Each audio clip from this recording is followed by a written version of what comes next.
Okay, welcome to the third week here. Um, we're a little over halfway through the studies for this third week, and I wanted to post a video here because I'm getting a lot of questions about the content. So I just wanted to kind of go over this a little bit. I'll explain a little bit briefly here, what the intent of this week is.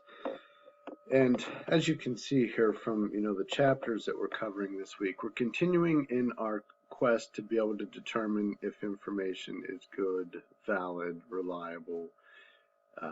But this week specifically, information that we find on websites. Okay, so that is what the exercises here are all about, and that's what the chapters in the textbook are all about as well.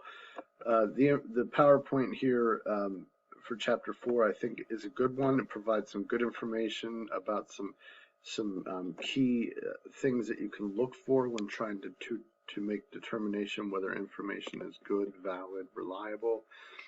And here's an article here regarding web evaluation, and then a video here as well. And these are all in support of trying to get you to start to think about the information that's out on the web, whether or not it's valid, reliable, closest to the truth. Okay, so that is the intent of everything from this point on the screen up. Okay, now begins the work, and I think that probably what I just covered in the last minute and a half was pretty clear to everybody, I believe. This is what I think is giving some folks some issues. So here we go. The internet detective work. Okay. So basically, all I want you to do here is that I want you to go out, find a resource that you have used previously or that you maybe just found. A resource that you use to determine whether information is good, valid, reliable on websites. So I'm going to go out and I'm just going to do a Google search here. Okay, so I'm going to go out here and do a Google search to determine whether internet sources are reliable. That was my search. Okay, and let's see what the results bring me here. Maybe.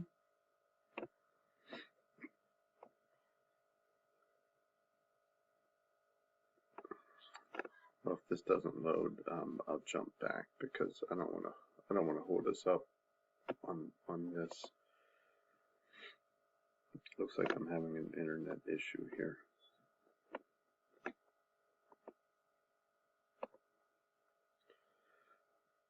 Okay, I'm going to jump back over here. So essentially, and if I see that open up, I'll jump back over to that, but I don't want to wait too long.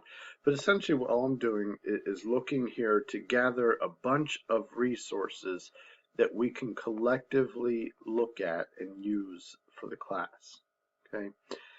So what have you used in the past? Did you maybe go to a training, through your work where your employer said, hey, you work in healthcare, you cannot, you have to be careful on where you find information, making sure that information, if you're doing some patient education, is good, it's valid, it's reliable. So in other words, I'm looking for sources that exist out there to help guide people to make a determination whether the information on the website is good, valid, reliable. Okay. Once you post that source for us, okay, and there's some questions that you should answer here. Okay. I want you to find a couple. The reason for that is because you're going to kind of sift through and see which one is the best and that kind of thing. So just follow, do the searches and then follow these questions here. Now, your response to your peer. So we're all going to have the information, resources out there posted. So what I want you to do then is go into one of your classmate sites, just one, and then spend some time looking through it as stated here. Okay, so if it's a website, spend some time looking through the website. If it's a PDF or an article or something else, spend some time looking through it, and then answer the questions related to that, and then provide that feedback to the person who posted that resource. Okay, so first, did you find their summary of the site accurate? Okay, so in other words, did the person that you're reviewing answer these questions appropriately? Okay, was the site or the resource helpful in your opinion?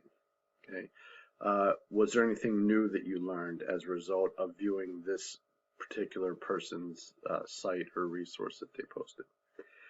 And then is there anything that you would add to their summary or observation? So once you review your classmate's site, resource, is there anything that maybe they left out, something that you picked up on that maybe the other student did not pick up on?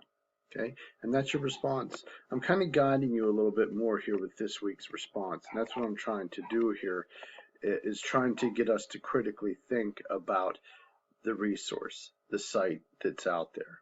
Okay, and maybe we come to a conclusion that it's a great site or a great source, or maybe we come to a conclusion that it isn't, and we should not use it. Okay, that's the intent. This is you guys. You're the experts here in this area. Okay, you're the detectives.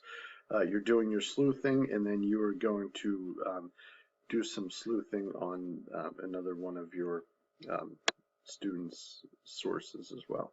Okay. All right. So now, much like you did last week, very, very much the same here. Okay, only I'm asking you to find a little bit more in terms of websites, because websites are typically easier, information is typically easier to find on websites. Okay, so I'm giving you the range. Okay, last week it was strictly 5 that I wanted you to find.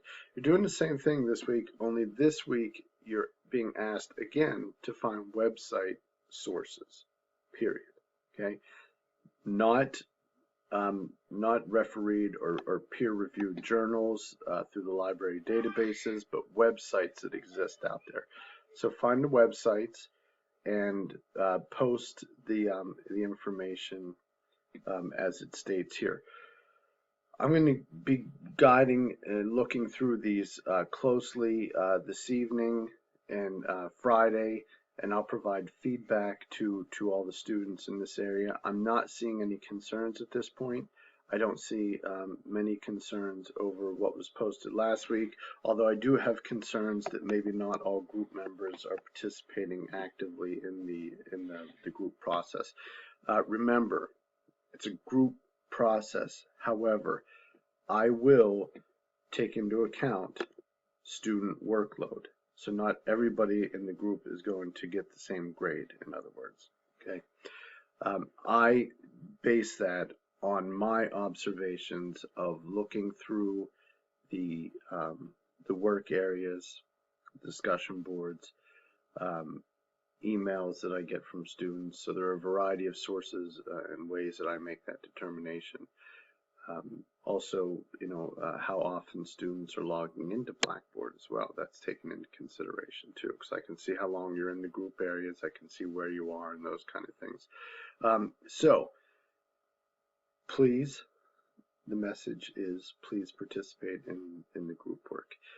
This is really, there's a little bit more group work, but the next couple weeks, there's not much group work at all. Then you're going to regroup back with your same group to do a final group project for the class. I'm not going to go into detail into that right now, but you will have that final group project in the last 10 days of the course. Okay. All right. So I will make myself available tomorrow. That's Friday. You may be getting this Friday, but I'll make myself available on the 27th. A couple times through the day, but I'll wait to hear back from students. I'm going to upload this video to YouTube right now, post it in Blackboard, send out a link and email, and then if you decide that you want to meet up with me tomorrow in the Collaborate session, what I would ask is that you do is let me know times. I'll try to, if I get 8 students that want to meet up via Collaborate, I'd try to collaborate some time so I don't have to do 8 separate sessions because I won't have the time to do that tomorrow with teaching and other things I have going on tomorrow. So, but what I'll ask you to do is that when we go into the Collaborate session that you come into this one here, what I'm finding is that it does make a difference where students are going to, which I wasn't aware of. So when I go in, if we set up a Collaborate session for tomorrow, Friday the 27th, at 2 o'clock, and I go into the room, I'm going to go in right from this link here. Okay, and I would ask you to do the same. So that's within the week 3 folder. Okay, that's all I have. If you have any questions, email me or message me in the message area here in Blackboard, or request an online Collaborate session with me via this link right here. Okay? All right. Have a good evening. Thanks. Bye.